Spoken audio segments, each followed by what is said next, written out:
So Bezalel, Aholiab and every skilled person to whom the Lord has given skill and ability to know how to carry out all the work of constructing the sanctuary are to do the work just as the Lord has commanded. Then Moses summoned Bezalel and Aholiab and every skilled person to whom the Lord had given ability and who was willing to come and do the work. They received from Moses all the offerings the Israelites had brought to carry out the work of constructing the sanctuary. And the people continued to bring freewill offerings morning after morning. So all the skilled workers who were doing all the work on the sanctuary left what they were doing and said to Moses, "The people are bringing more than enough for doing the work the Lord commanded to be done." Then Moses gave an order and they sent this word throughout the camp, "No man or woman is to make anything else as an offering for the sanctuary." And so the people were restrained from bringing more, because what they already had was more than enough to do all the work. All those who were skilled among the workers made the tabernacle with 10 curtains of finely twisted linen and blue, purple and scarlet yarn, with cherubim woven into them by expert hands. All the curtains were the same size, 28 cubits long and 4 cubits wide. They joined 5 of the curtains together and did the same with the other 5. Then they made loops of blue material along the edge of the end curtain in one set, and the same was done with the end curtain in the other set. They also made 50 loops on one curtain and 50 loops on the end curtain of the other set, with the loops opposite each other. Then they made 50 gold clasps and used them to fasten the 2 sets of curtains together so that the tabernacle was a unit. They made curtains of goat hair for the tent over the tabernacle, 11 altogether. All 11 curtains were the same size, 30 cubits long and 4 cubits wide. They joined 5 of the curtains into one set and the other 6 into another set. Then they made 50 loops along the edge of the end curtain in one set and also along the edge of the end curtain in the other set. They made 50 bronze clasps to fasten the tent together as a unit. Then they made for the tent a covering of ram skins dyed red, and over that a covering of the other durable leather. They made upright frames of acacia wood for the tabernacle. Each frame was 10 cubits long and a cubit and a half wide, with 2 projections set parallel to each other. They made all the frames of the tabernacle in this way. They made 20 frames for the south side of the tabernacle and made 40 silver bases to go under them, 2 bases for each frame, 1 under each projection. For the other side, the north side of the tabernacle, they made 20 frames and 40 silver bases, 2 under each frame. They made 6 frames for the far end, that is, the west end of the tabernacle, and 2 frames were made for the corners of the tabernacle at the far end. At these 2 corners the frames were double from the bottom all the way to the top and fitted into a single ring, both were made alike. So there were 8 frames and 16 silver bases, 2 under each frame. They also made crossbars of acacia wood, 5 for the frames on one side of the tabernacle, 5 for those on the other side, and 5 for the frames on the west, at the far end of the tabernacle. They made the center crossbar so that it extended from end to end at the middle of the frames. They overlaid the frames with gold and made gold rings to hold the crossbars. They also overlaid the crossbars with gold. They made the curtain of blue, purple and scarlet yarn and finely twisted linen, with cherubim woven into it by a skilled worker. They made 4 posts of acacia wood for it and overlaid them with gold. They made gold hooks for them and cast their 4 silver bases. For the entrance to the tent they made a curtain of blue, purple and scarlet yarn and finely twisted linen, the work of an embroiderer, and they made 5 posts with hooks for them. They overlaid the tops of the posts and their bands with gold and made their 5 bases of bronze. Bezalel made the ark of acacia wood, 2.5 cubits long, a cubit and a half wide, and a cubit and a half high. He overlaid it with pure gold, both inside and out, and made a gold molding around it. He cast 4 gold rings for it and fastened them to its 4 feet, with 2 rings on one side and 2 rings on the other. Then he made poles of acacia wood and overlaid them with gold. And he inserted the poles into the rings on the sides of the ark to carry it. He made the atonement cover of pure gold, 2.5 cubits long and a cubit and a half wide. Then he made 2 cherubim out of hammered gold at the ends of the cover. He made 1 cherub on one end and the second cherub on the other, at the 2 ends he made them of one piece with the cover. The cherubim had their wings spread upward, overshadowing the cover with them. The cherubim faced each other, looking toward the cover. They made the table of acacia wood, 2 cubits long, a cubit wide and a cubit and a half high. Then they overlaid it with pure gold and made a gold molding around it. They also made around it a rim a handbreadth wide and put a gold molding on the rim. They cast 4 gold rings for the table and fastened them to the 4 corners, where the 4 legs were. The rings were put close to the rim to hold the poles used in carrying the table. The poles for carrying the table were made of acacia wood and were overlaid with gold. And they made from pure gold the articles for the table, its plates and dishes and bowls and its pitchers for the pouring out of drink offerings. They made the lampstand of pure gold. They hammered out its base and shaft, and made its flower-like cups, buds and blossoms of one piece with them. 6 branches extended from the sides of the lampstand, 3 on one side and 3 on the other. 3 cups shaped like almond flowers with buds and blossoms were on one branch, 3 on the next branch and the same for all 6 branches extending from the lampstand, and on the lampstand were 4 cups shaped like almond flowers with buds and blossoms. 1 bud was under the first pair of branches extending from the lampstand, a second bud under the second pair, and a third bud under the third pair, 6 branches in all. The buds and the branches were all of one piece with the lampstand, hammered out of pure gold. They made it 7 lamps, as well as its wick trimmers and trays, of pure gold. They made the lampstand and all its accessories from 1 talent of pure gold. They made the altar of incense out of acacia wood. It was square, a cubit long and a cubit wide and 2 cubits high, its horns of one piece with it. They overlaid the top and all the sides and the horns with pure gold, and made a gold molding around it. They made 2 gold rings below the molding, 2 on each of the opposite sides, to hold the poles used to carry it. They made the poles of acacia wood and overlaid them with gold. They also made the sacred anointing oil and the pure, fragrant incense, the work of a perfumer. They built the altar of burnt offering of acacia wood, 3 cubits high, it was square, 5 cubits long and 5 cubits wide. They made a horn at each of the 4 corners, so that the horns and the altar were of one piece, and they overlaid the altar with bronze. They made all its utensils of bronze, its pots, shovels, sprinkling bowls, meat forks and firepans. They made a grating for the altar, a bronze network, to be under its ledge, halfway up the altar. They cast bronze rings to hold the poles for the 4 corners of the bronze grating. They made the poles of acacia wood and overlaid them with bronze.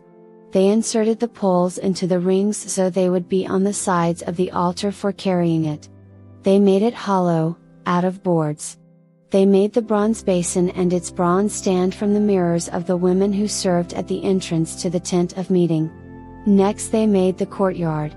The south side was 100 cubits long and had curtains of finely twisted linen, with 20 posts and 20 bronze bases, and with silver hooks and bands on the posts. The north side was also 100 cubits long and had 20 posts and 20 bronze bases, with silver hooks and bands on the posts. The west end was 50 cubits wide and had curtains, with 10 posts and 10 bases, with silver hooks and bands on the posts. The east end, toward the sunrise, was also 50 cubits wide. Curtains 15 cubits long were on one side of the entrance, with 3 posts and 3 bases, and curtains 15 cubits long were on the other side of the entrance to the courtyard, with 3 posts and 3 bases. All the curtains around the courtyard were of finely twisted linen. The bases for the posts were bronze. The hooks and bands on the posts were silver, and their tops were overlaid with silver, so all the posts of the courtyard had silver bands. The curtain for the entrance to the courtyard was made of blue, purple and scarlet yarn and finely twisted linen, the work of an embroiderer. It was 20 cubits long and, like the curtains of the courtyard, 5 cubits high, with 4 posts and 4 bronze bases. Their hooks and bands were silver, and their tops were overlaid with silver.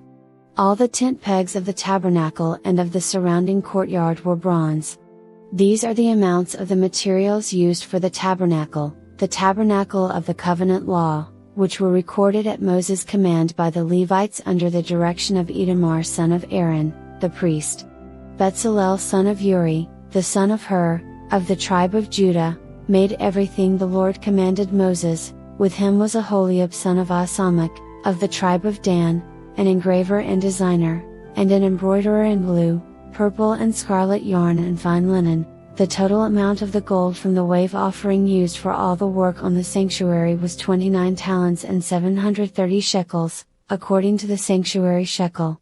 The silver obtained from those of the community who were counted in the census was 100 talents and 1,775 shekels, according to the sanctuary shekel, 1 bekah per person, that is, half a shekel, according to the sanctuary shekel, from every one who had crossed over to those counted, 20 years old or more, a total of 603,550 men. The 100 talents of silver were used to cast the bases for the sanctuary and for the curtain, 100 bases from the 100 talents, 1 talent for each base. They used the 1,775 shekels to make the hooks for the posts, to overlay the tops of the posts, and to make their bands. The bronze from the wave offering was 70 talents and 2,400 shekels. They used it to make the bases for the entrance to the tent of meeting, the bronze altar with its bronze grating and all its utensils, the bases for the surrounding courtyard and those for its entrance, and all the tent pegs for the tabernacle and those for the surrounding courtyard. From the blue, purple and scarlet yarn they made woven garments for ministering in the sanctuary. They also made sacred garments for Aaron, as the Lord commanded Moses. They made the ephod of gold, and of blue, purple and scarlet yarn, and of finely twisted linen. They hammered out thin sheets of gold and cut strands to be worked into the blue, purple and scarlet yarn and fine linen, the work of skilled hands. They made shoulder pieces for the ephod, which were attached to 2 of its corners, so it could be fastened. Its skillfully woven waistband was like it, of 1 piece with the ephod and made with gold, and with blue, purple and scarlet yarn, and with finely twisted linen, as the Lord commanded Moses. They mounted the onyx stones in gold filigree settings and engraved them like a seal with the names of the sons of Israel. Then they fastened them on the shoulder pieces of the ephod as memorial stones for the sons of Israel, as the Lord commanded Moses. They fashioned the breastpiece, the work of a skilled craftsman.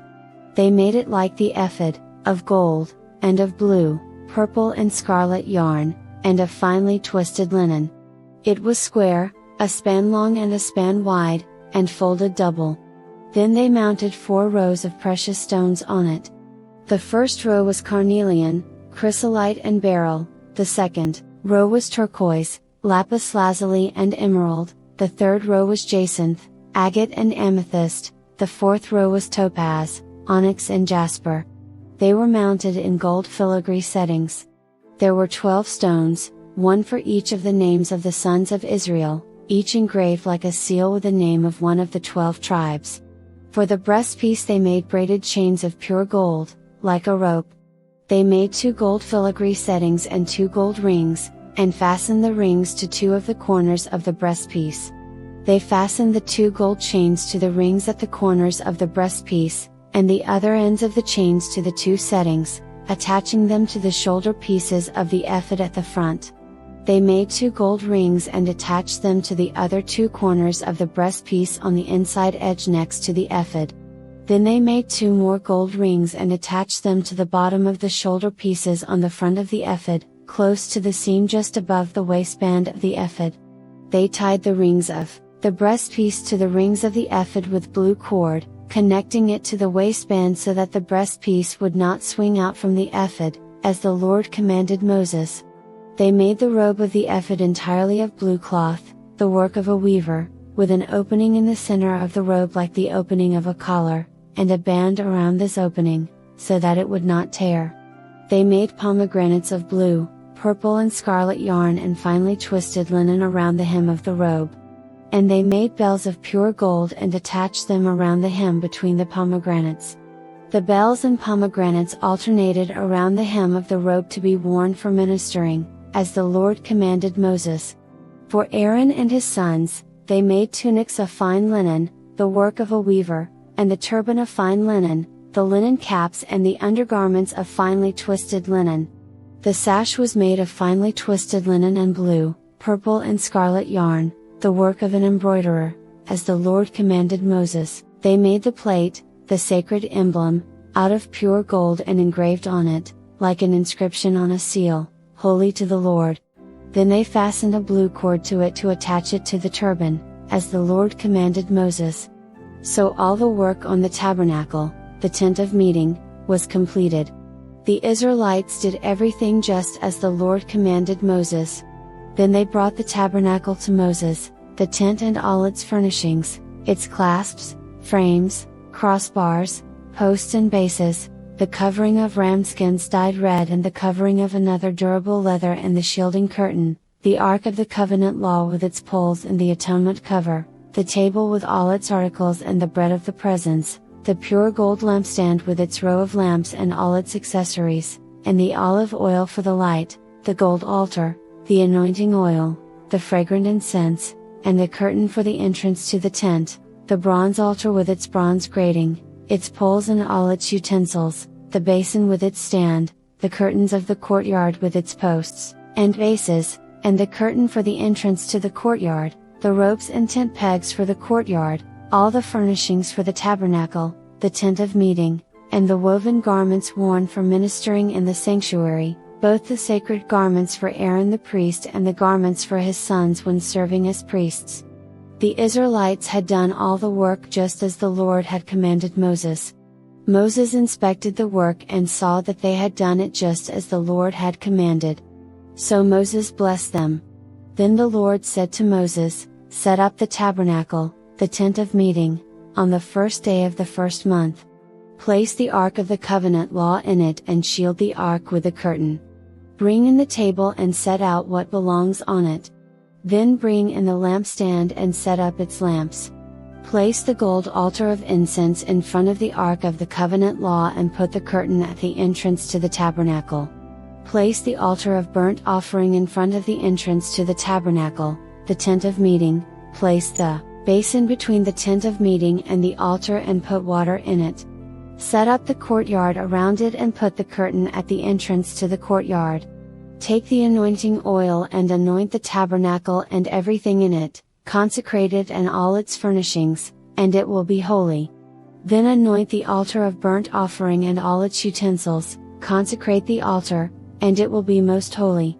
Anoint the basin and its stand and consecrate them. Bring Aaron and his sons to the entrance to the tent of meeting and wash them with water. Then dress Aaron in the sacred garments, anoint him and consecrate him so he may serve me as priest. Bring his sons and dress them in tunics. Anoint them just as you anointed their father, so they may serve me as priests. Their anointing will be to a priesthood that will continue throughout their generations." Moses did everything just as the Lord commanded him.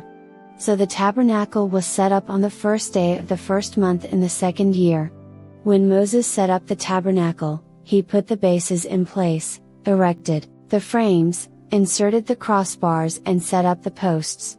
Then he spread the tent over the tabernacle and put the covering over the tent, as the Lord commanded him. He took the tablets of the covenant law and placed them in the ark, attached the poles to the ark and put the atonement cover over it. Then he brought the ark into the tabernacle and hung the shielding curtain and shielded the ark of the covenant law, as the Lord commanded him. Moses placed the table in the tent of meeting on the north side of the tabernacle outside the curtain and set out the bread on it before the Lord, as the Lord commanded him. He placed the lampstand in the tent of meeting opposite the table on the south side of the tabernacle and set up the lamps before the Lord, as the Lord commanded him. Moses placed the gold altar in the tent of meeting in front of the curtain and burned fragrant incense on it, as the Lord commanded him. Then he put up the curtain at the entrance to the tabernacle. He set the altar of burnt offering near the entrance to the tabernacle, the tent of meeting, and offered on it burnt offerings and grain offerings, as the Lord commanded him. He placed the basin between the tent of meeting and the altar and put water in it for washing, and Moses and Aaron and his sons used it to wash their hands and feet. They washed whenever they entered the tent of meeting or approached the altar, as the Lord commanded Moses. Then Moses set up the courtyard around the tabernacle and altar and put up the curtain at the entrance to the courtyard. And so Moses finished the work. Then the cloud covered the tent of meeting, and the glory of the Lord filled the tabernacle. Moses could not enter the tent of meeting because the cloud had settled on it, and the glory of the Lord filled the tabernacle. In all the travels of the Israelites, whenever the cloud lifted from above the tabernacle, they would set out, but if the cloud did not lift, they did not set out, until the day it lifted. So the cloud of the Lord was over the tabernacle by day, and fire was in the cloud by night, in the sight of all the Israelites during all their travels.